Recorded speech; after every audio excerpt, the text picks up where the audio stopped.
Hi guys, welcome to my channel. My name's Corey, aka the Ninja Gamer UK, here to show you how to dominate on your favourite games. Today's video outlines some of the pro tips to optimise your gameplay settings on Call of Duty Modern Warfare, specifically Warzone. So, let's drop straight into it. If you head to your Options tab on Call of Duty Modern Warfare in Battle Royale, you are going to find your different settings. Firstly, in controller settings, we're going to look at your stick sensitivity. Stick sensitivity tends to be a personal preference. I personally use a 8 or 7, depending on how I'm feeling, for my horizontal, as it allows for nice accurate turning, but also some precise movement, and if I do need to snap on an enemy if I'm getting shot at, I can still move quickly with those nice accurate movements, and obviously aim assist is going to help that, which we'll get into further down the line. My vertical settings are set to 7, as it prevents me from accidentally looking up or down, but still allows that accuracy of movement if I need to, especially when flying and things like that. Up next is your ADS sensitivity multiplier, low zoom and high zoom.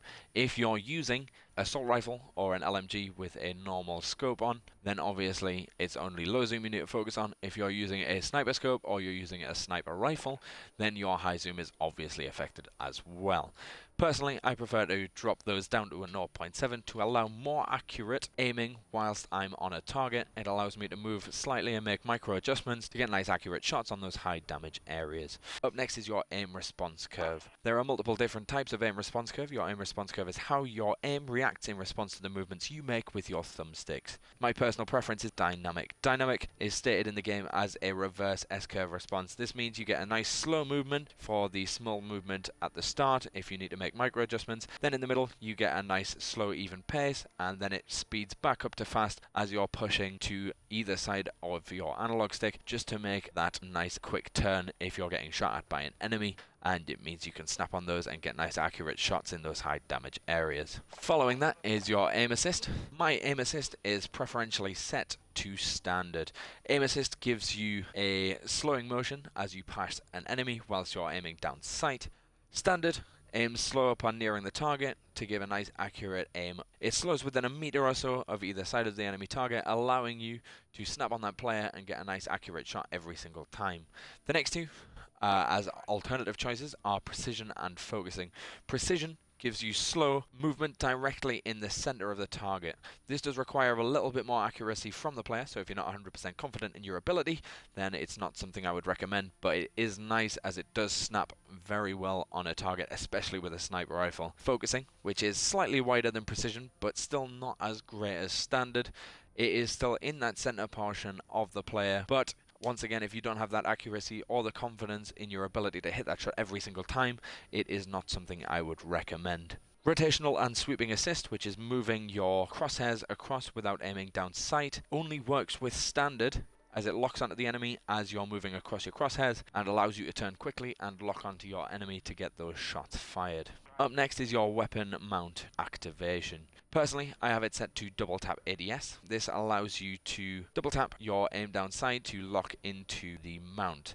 I personally prefer this as it's the best, fastest and most simple way to mount an object. You don't have a mess about with other buttons such as melee, and you don't accidentally drop into mount when you're just aiming around a corner if you've got it set to aim only. After that is your use reload behavior. This is tap to reload as I have it set, which allows you to reload with just a tap of the button and to hold if you want to interact with something such as entering a vehicle or picking up a gun or ammo or something like that whilst you're in the war zone. A lot of professionals recommend contextual tap as it is a lot faster and allows you to pick things up or interact simply by tapping, but as I found whilst using that setting, I accidentally picked up weapons while I was trying to reload, or I got into cars whilst I was trying to reload, and it was a little bit of a pain, so it's not something I would personally recommend. Next up is your depleted ammo weapon switch. This should always be enabled. If you're in the middle of a gunfight and your weapon runs out of ammunition, it means you are going to be able to switch to that other weapon without doing anything. Without pressing Y, it will automatically switch once you run out of ammo. So if you're not watching that ammo stock, it will switch for you and you won't ever get into a sticky situation when in a gunfight. Next up is your general settings. Personally, I have the brightness turned up, allowing me to see darker locations in the Warzone and specifically the Gulag without totally whiting out other areas or washing them out. It lets me see the enemy when they're hiding in corners or the gulag, if they're in the back corners, which are a lot darker, you can still see them. Next up is your film grain. You want to turn your film grain right down to get rid of all of that visual noise in your game.